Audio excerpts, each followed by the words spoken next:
Hello and welcome to the Mavericks Features video. I've had several requests to go over some features in Mavericks, so here are a couple that I enjoy.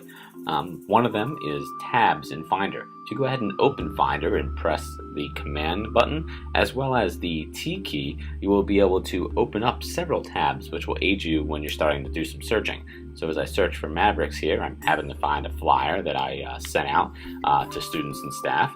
And if I want to be able to maybe search for something else, I will actually just be able to go ahead and hold down Command and the T key, open up a whole new tab right here that will allow me to search for any other files. Normally I'd have to either delete what I was searching for previously or maybe even open up another Finder window, but with having multiple tabs it makes it real easy for me to transfer one thing to another folder.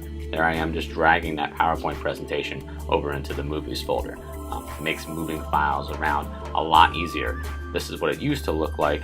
I would have to go up, open a whole new Finder window, have the two windows side to side, and this was just one way that you used to have to move it around. You could do a copy and paste and things like that, but with tabbed Finder windows, it makes it a lot easier to navigate and organize your files.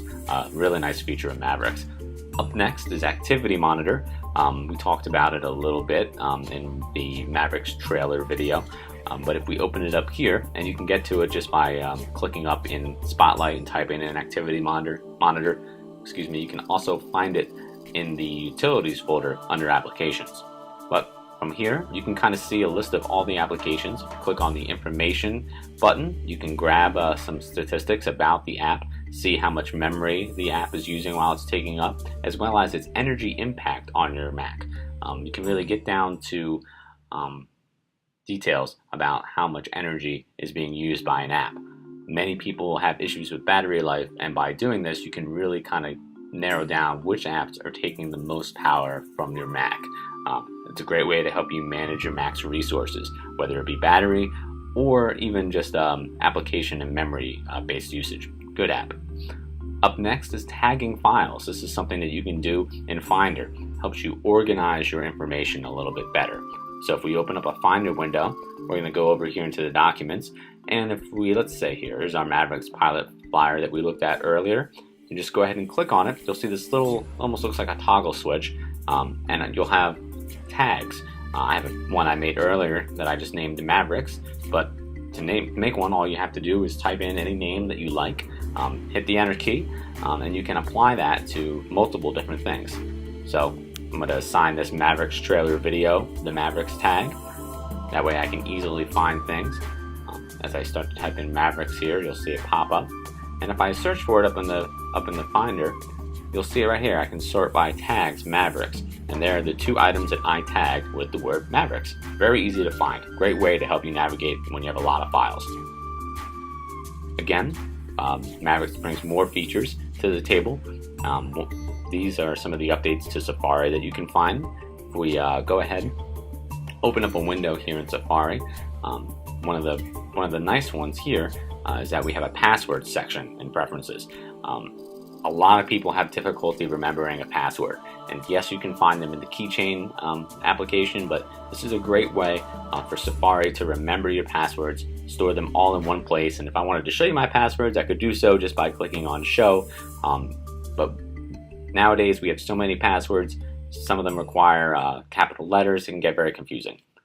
Updating is also something that people can find confusing, but now it's kind of been streamlined in Mavericks. All the updates come right through the App Store. You can toggle this setting by going into System Preferences and clicking on the updates. You can have it automatically check for updates, download new updates, install them, install security updates for you. It's a great way to keep your Mac up to date.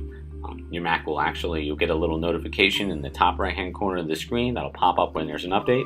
It'll bring you over to a screen that looks like this. You can choose to install updates individually or even just update them all. You can even program it to run automatically. Lastly, we're going to move on to Enhanced Dictation. Dictation is a great feature on your Mac, but up until recently it required you to have an internet connection. Enhanced Dictation does not require that. If you go into System Preferences and click on Dictation and Speech, you will actually get the option right there when we turn dictation on to be able to use Enhanced Dictation. Enhanced Dictation is available offline and will handle all of your text-to-speech needs. Does require a little bit of a download, just under a gig. Once you've actually had that downloaded, you can go ahead and hit the function key twice, and you'll be able to use Dictation without having an internet connection. So if you want to be able to dictate a paper or even ask your Mac to open certain programs, there's a whole list of commands that you can ask it to do for you.